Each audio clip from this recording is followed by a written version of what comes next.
অনেক পুরনো দিনের কথা। নীল নদের তীরে এক শক্তিশালী গোত্র বাস করত। সে গোত্রের সর্দার ছিলেন অত্যন্ত সাহসী ও ন্যায়পরায়ণ, কিন্তু তিনি এবং তার সুন্দরী স্ত্রী সন্তানহীন ছিলেন। বছরের পর বছর কেটে গেল, কিন্তু তাদের ঘরে কোনো শিশুর কলকাকলি শোনা গেল না। সর্দারের স্ত্রী এই কারণে প্রায়ই খুব উদাস থাকতেন। একদিন সর্দারের স্ত্রী আল্লাহর দরবারে অত্যন্ত বিনয়ের সাথে দোয়া করলেন এবং সৎকা দিলেন। তিনি প্রার্থনা করলেন যেন তাকে এমন একটি পুত্র সন্তান দান করা হয় যে তার বাবার চোখের শীতলতা হবে এবং গোত্রের নাম উজ্জ্বল করবে। সেই রাতে যখন তিনি ঘুমাচ্ছিলেন, তখন তিনি একটি অদ্ভুত বিস্ময়কর স্বপ্ন দেখলেন, যা তার মনকে অস্থির করে তুলল।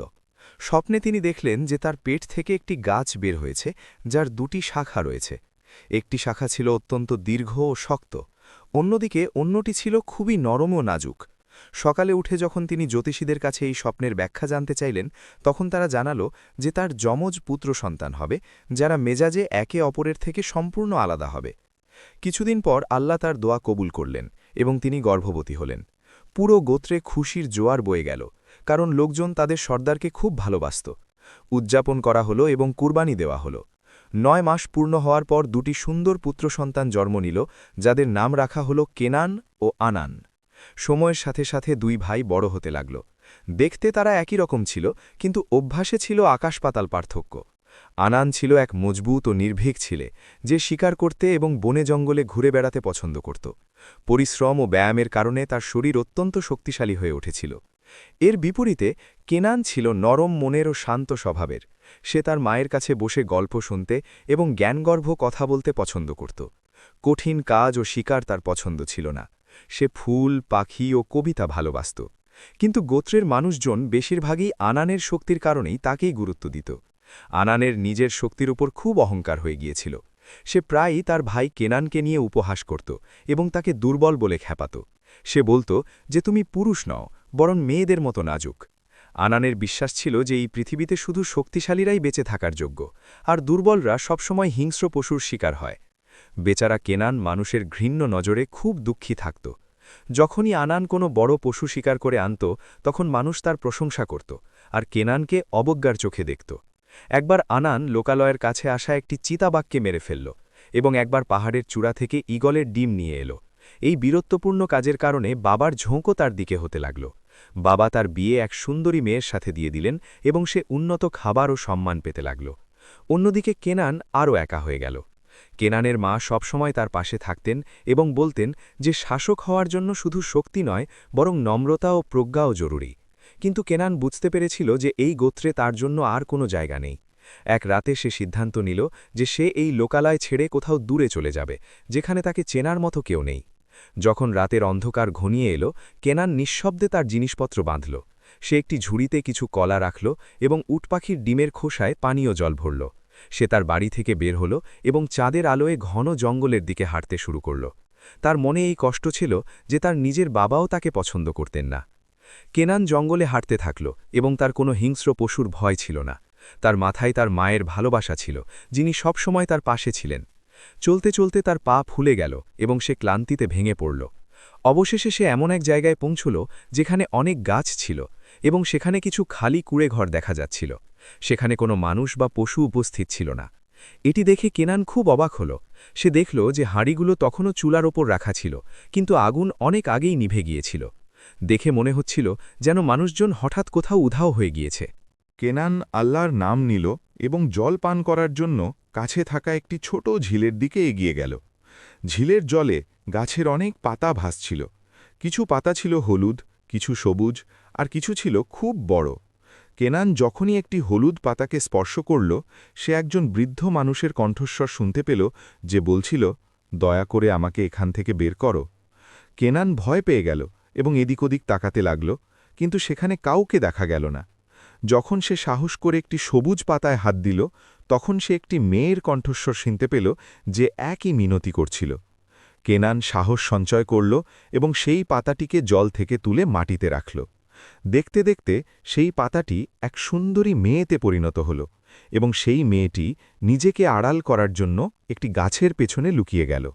সেই মেয়েটি জানালো যে এই সব পাতা আসলে তার গোত্রের মানুষ, যাদের উপর জাদু করা হয়েছে। হলুদ পাতাগুলো বৃদ্ধদের আর সবুজ পাতাগুলো যুবক ও শিশুদের। কেনান একে একে সব পাতা জল থেকে বের করতে শুরু করল। সব শেষে ঝিলের ঠিক মাঝখানে একটি মাত্র পাতা বাকি ছিল, যা ছিল খুব উজ্জ্বল। লোকজন কেনানকে জানাল যে এটি তাদের রাজকুমারী ইউবার পাতা। কেনান ঝিলের গভীর জলে ঝাঁপ দিল এবং সেই পাতাটি ধরে তীরে নিয়ে এলো। সে তীরে পৌঁছানোর সাথে সাথেই সেই পাতাটি এক অপরূপ সুন্দরী মেয়েতে পরিণত হল। তার গায়ের রং ছিল উজ্জ্বল শ্যামলা এবং চোখ দুটি ছিল মধুর মতো সোনালি, যাতে এক অদ্ভুত চমক ছিল। রাজকুমারী ইউবা কেনানের চোখের দিকে তাকিয়ে বলল যে, তুমি আমাকে বাঁচিয়েছ, এখন তোমাকে আমাকে বিয়ে করতে হবে, কারণ আমাদের দেশের এটাই নিয়ম। কেনান অবাক হয়ে গেল, কারণ সে নিজেকে খুব দুর্বল ভাবত। ইউবা আরও বলল যে, আজ থেকে তুমি আমাদের গোত্রের রক্ষক এবং তুমি আমাদের সব শত্রু থেকে বাঁচাবে। কেনান বিনয়ের সাথে বলল যে, আমি শারীরিকভাবে খুব দুর্বল এবং লড়াই করতেও জানি না, আমি কিভাবে তোমাদের রক্ষক হতে পারি। রাজকুমারী ইউবা হাসল এবং বলল যে, তুমি চিন্তা করো না। সে জঙ্গল থেকে কিছু অদ্ভুত ধরনের ভেষজ লতাগুল্ম নিয়ে এলো এবং সেগুলো জলে ফুটিয়ে একটি পেয়ালায় ঢেলে কেনানকে পান করতে দিল। কেনান যখন সেই ওষুধ পান করল, তখন তা ছিল খুব তেতো, কিন্তু সে চোখ বন্ধ করে তা গিলে ফেলল। রাজকুমারী হেসে বলল যে, এখন তুমি গিয়ে শুয়ে পড়ো, কাল তোমার বিয়ের দিন। কেনানের চোখ ভারী হয়ে এলো এবং সে একটি চাটাইয়ের ওপর শুয়ে গভীর ঘুমে আচ্ছন্ন হয়ে গেল। সে জানতই না যে আগামী দিন তার জীবনকে কিভাবে বদলে দিতে চলেছে। পরদিন সকালে যখন কেনানের চোখ খুলল, তখন সে দেখল যে গোত্রের অনেক মানুষ তাকে অবাক হয়ে দেখছে। একজন বৃদ্ধা মহিলা তার কাছে এলো এবং বলল যে, হে যুবক, জলদি ওঠো, এই বিশাল ষাঁড়টিকে জবাই করো এবং বড় ডেকচিতে আগুন জ্বালাও। কেনান যখন সেই বিশাল ষাঁড়টিকে দেখল, তখন সে অবাক হয়ে গেল। কেনান সেই বৃদ্ধাকে বলল যে, আম্মা, এই কাজের জন্য তো কমপক্ষে 10 জন শক্তিশালী পুরুষ লাগে, আমি একা এটা কিভাবে করতে পারি? মহিলাটি উত্তর দিল, তুমি কি চাও তোমার কোণে তোমার জন্য লজ্জিত হোক? এই কথা শোনা মাত্রই কেনানের পুরনো দিনের কথা মনে পড়ে গেল, যখন মানুষ তাকে দুর্বল বলে বিদ্রূপ করত। কেনানের মনে হঠাৎ এক নতুন উদ্দীপনা সৃষ্টি হল। সে ঠিক করে নিল যে আর কাউকে সে নিজেকে নিয়ে তামাশা করতে দেবে না। সে দ্রুত উঠে সেই বড় ষাঁড়টির ওপর ঝাঁপিয়ে পড়ল। তার নিজেরই বিশ্বাস হচ্ছিল না যে তার বাহুতে এত শক্তি কোথা থেকে এলো। এই দৃশ্য দেখে লোকজন খুশিতে চিৎকার করতে লাগল। সে এক ঝটকায় ষাঁড়টিকে মাটিতে ফেলে দিল এবং মুহূর্তের মধ্যে তা জবাই করে ফেলল।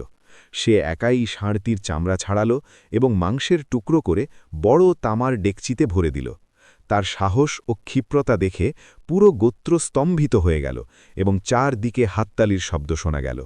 তারপর কেনান সেই ভারী ডেকচিটি, যা তোলা সাধারণ মানুষের পক্ষে সম্ভব ছিল না, তা নিজের শক্তিশালী বাহুতে তুলে আগুনের উপর রাখল। সে অনুভব করল যে তার পোশাকের নিচ থেকে মজবুত পেশি ফুটে উঠছে এবং তার পুরো ব্যক্তিত্ব বদলে গিয়েছে। সে এখন এক শক্তিশালী ও সুদর্শন যুবকে পরিণত হয়েছিল।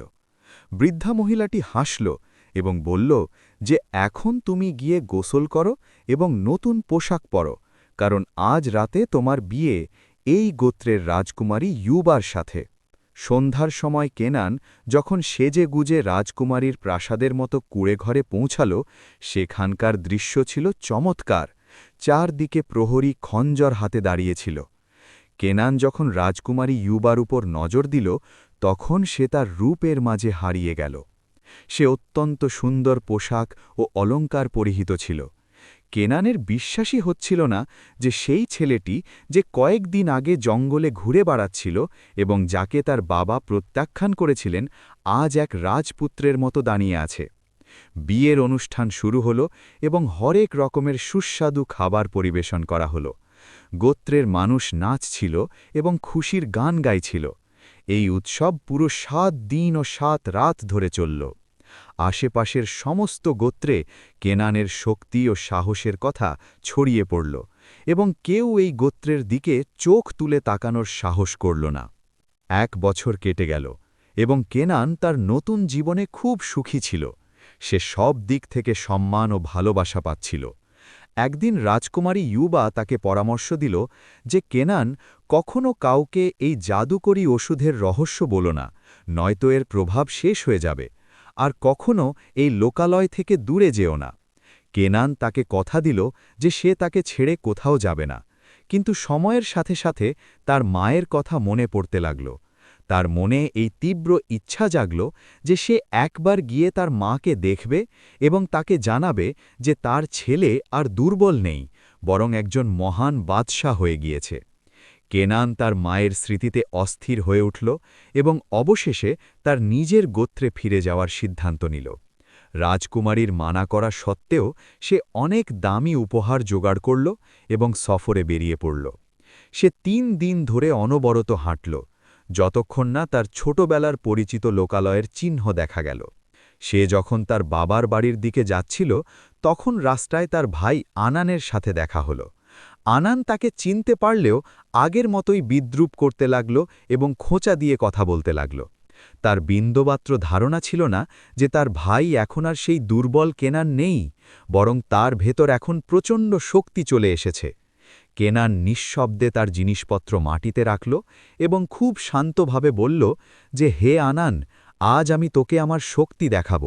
আমার বাবা হয়তো তোর লালন পালন ঠিকমতো করেননি, কিন্তু আজ আমি তোকে এই মাটিতে মাথা নত করতে বাধ্য করব।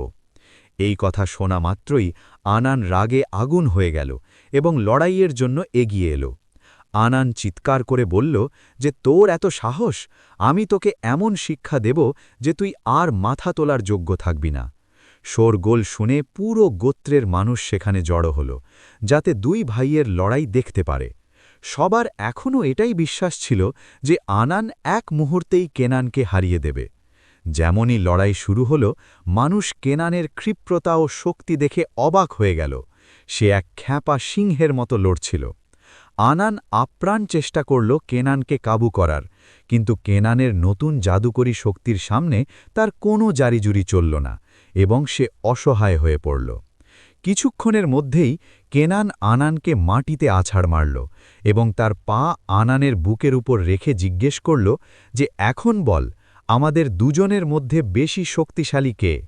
তারপর সে ভিড়ের দিকে তাকিয়ে উচ্চস্বরে বলল যে, যদি আর কারো সাহস থাকে তবে সামনে এসো এবং আমার সাথে লড়াই করো।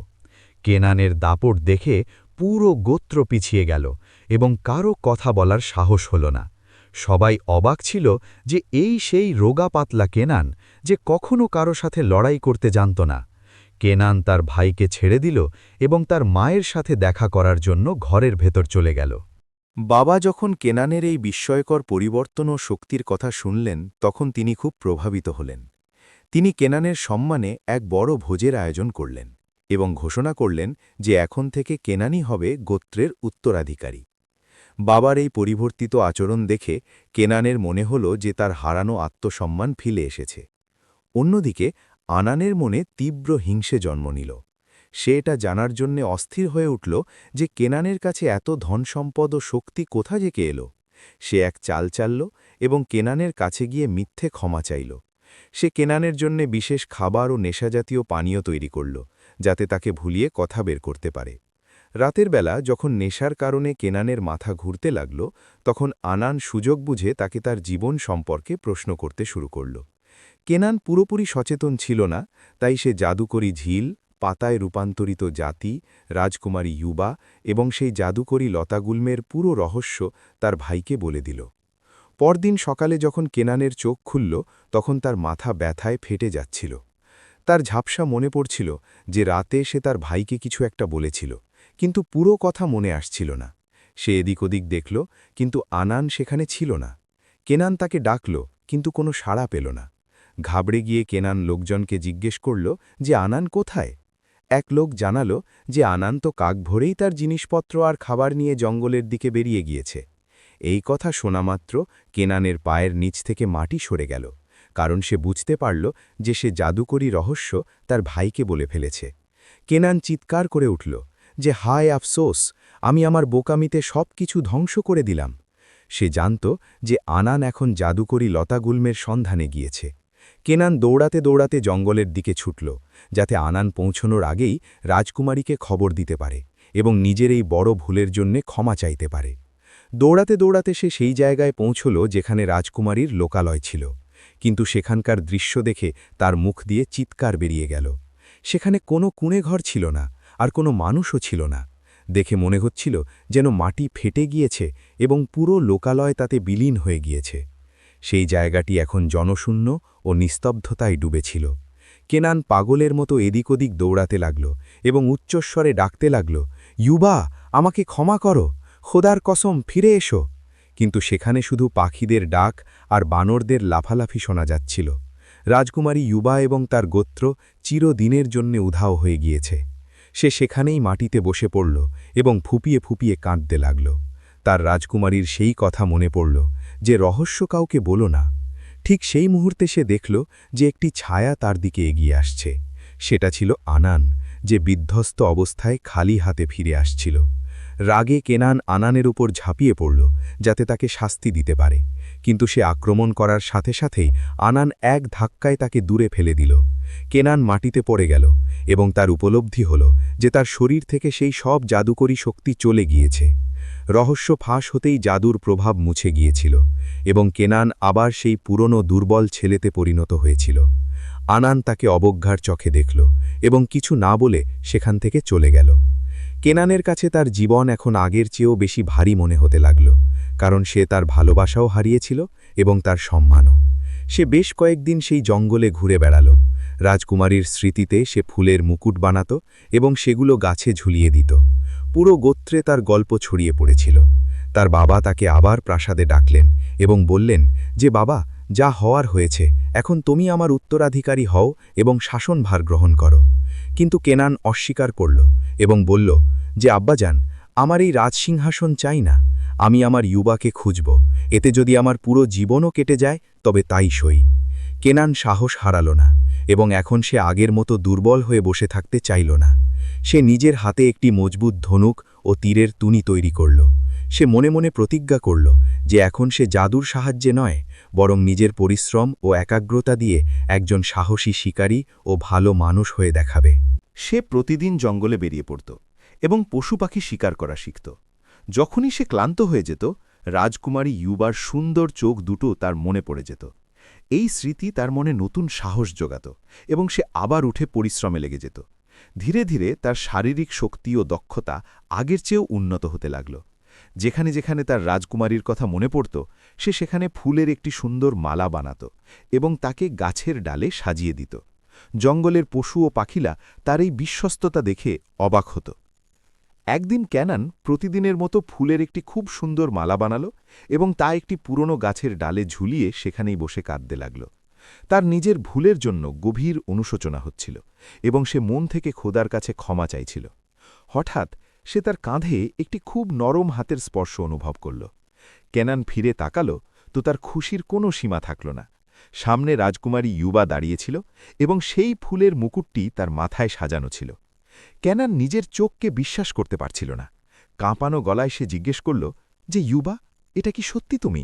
আর তুমি কি আমাকে ক্ষমা করে দিয়েছ? রাজকুমারী ইউবা হাসল এবং বলল যে, হ্যাঁ ক্যানান, পাখিরা আমাকে তোমার দুঃখের কথা জানিয়েছে। আমি জানি যে তুমি সেই রহস্য খারাপ উদ্দেশ্যে বলনি এবং তোমার ভাই সেই রহস্য তোমার কাছ থেকে ধোঁকা দিয়ে কেড়ে নিয়েছে। ইউবা আরও জানাল যে যখন তোমার ভাই সেই জাদুকরী লতা ছিঁড়েছিল, তখন তা তার হাতে ৩ মাথাওয়ালা সবুজ সাপ হয়ে গিয়েছিল। সেই সাপের মুখ থেকে বের হওয়া কুয়াশা আমাদের লোকালয়কে লুকিয়ে ফেলেছে। এখন কোনো অপরিচিত ব্যক্তি সেখানে আসতে পারবে না, আর না সেখান থেকে বাইরে যেতে পারবে। রাজকুমারী ক্যানানকে জিজ্ঞেস করল যে, যদি তুমি আমার সাথে থাকতে চাও, তবে তোমাকে তোমার মা বাবা এবং সেই গোত্রকে চিরদিনের জন্য ছাড়তে হবে। তুমি কি এর জন্য প্রস্তুত? ক্যানান কিছুক্ষণ ভাবল এবং বলল যে, আমি আমার মা বাবাকে দেখে নিয়েছি এবং নিজের সম্মান ফিরে পেয়েছি। এখন আমি তোমার সাথেই থাকতে চাই।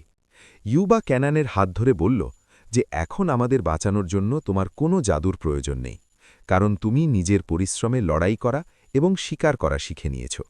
আমার তোমার এই সাহসী সবচেয়ে বেশি পছন্দ হয়েছে। ক্যানান শেষবারের মতো তার লোকালয়ের দিকে তাকাল এবং তারপর রাজকুমারীর সাথে জঙ্গলে মিলিয়ে গেল। এরপর কেউ ক্যানানকে আর দেখেনি। মানুষ বলে যে সে জঙ্গলের রাজকুমারীর সাথে এক শান্তিপূর্ণ জীবন কাটাচ্ছে। ওদিকে তার ভাই আনান সব সময় নিজের ভুলের জন্য পস্তাতে লাগল এবং তার ভাইয়ের স্মৃতিতে পথের দিকে তাকিয়ে রইল। এই গল্প আমাদের শেখায় যে আসল শক্তি শরীরের শক্তিতে নয়, বরং ধৈর্য, পরিশ্রম ও সত্যের মধ্যে থাকে। এবং যে মানুষ অহংকারে অন্যকে তুচ্ছ মনে করে সে শেষ পর্যন্ত রিক্ত হস্তেই থেকে যায়। বন্ধুরা, যদি গল্পটি ভালো লেগে থাকে তবে লাইক অবশ্যই করো এবং একটি সুন্দর কমেন্টও লিখে দিও। সেই সাথে এটাও জানিও যে তোমরা কোন শহর বা কোন দেশ থেকে এই ভিডিওটি দেখছ। নিজের দোয়াতে মনে রেখো, ইনশাআল্লাহ আবার দেখা হবে একটি নতুন গল্পের সাথে। ততক্ষণ পর্যন্ত আল্লাহ হাফেজ।